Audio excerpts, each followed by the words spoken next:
నిరీక్షణ prayer house మరియు centre సంఘముల తరపున ప్రభు పేరిట మీ అందరికీ నా ప్రేమపూర్వకమైన వందనములు. ఈరోజు దేవుని వాగ్దానం దానియేలు గ్రంథం 10వ అధ్యాయం 3వ వచనం.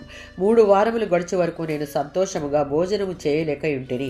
దానియేలు గ్రంథం 10వ అధ్యాయం 1-3 వచనాలలో దానియేలుకి ఈ దర్శనం క్రీస్తు పూర్వం 536లో వచ్చింది. బబులోను చెరలోనికి వెళ్లేటప్పటికి దానియేలు వయస్సు సుమారుగా 15 సంవత్సరాలు. ఇప్పుడు అతని వయసు సుమారుగా 84 సంవత్సరాలు. ఈ దర్శనం రాబోయే కాలంలో జరగబోయే గొప్ప యుద్ధమును గురించి తెలియజేస్తూ ఉంది. దానియేలు దుఃఖప్రాప్తుడవడానికి కారణం చెర నుండి స్వదేశానికి తిరిగి వెళ్లిన వారు అనుభవిస్తున్నటువంటి దుర్భర పరిస్థితులు మరియు సమరయులు దేవాలయ పునర్నిర్మాణాన్ని వ్యతిరేకించడం.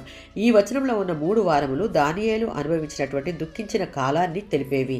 దానియేలు సరిగ్గా భోజనం చేయలేకపోయాడు. ఇది ఒక రకమైన పాక్షిక ఉపవాసం. ఇందుకు కారణం ప్రార్థనకు ప్రాధాన్యత ఇవ్వడమే కానీ ఆ భోజనం ముందుగా దేవతలకు అర్పించిందని కాదు. రాబోయే యుద్ధమును గూర్చిన దర్శనము చూచి ఒక పాక్షిక ఉపవాసం చేయుట, అందులో దేవునితో వ్యక్తిగతంగా సహవాసం చేస్తూ తన శరీరాన్ని మనసును లోపరుచుకొనుట, తద్వారా విజయం పొందుకొనుట మనం చూడవచ్చు. మత్తయి సువార్త 6:17-18 వచనాలలో ఏ రకం ఉపవాసానికైనా దేవుడు ఫలితం ఇవ్వడు, కానీ సరైన ఉద్దేశంతో చేసిన దానికి మాత్రమే ఇస్తాడు. నిజమైన ఉపవాసం శిష్యునికి దేవునితో ఉన్న రహస్య సంబంధాలతో ముడిపడి ఉంటుంది. ఈ ఉపవాసం అనున్నది దేవునితో వ్యక్తిగతమైన సంబంధాన్ని పెంపొందించుకొనుటకు గొప్ప అవకాశమై ఉన్నది. విశ్వాస జీవితంలో తప్పనిసరిగా ఈ అనుభవం మనం కలిగి ఉండాలి. 1 కొరింథీయులకు రాసిన పత్రిక 9:27.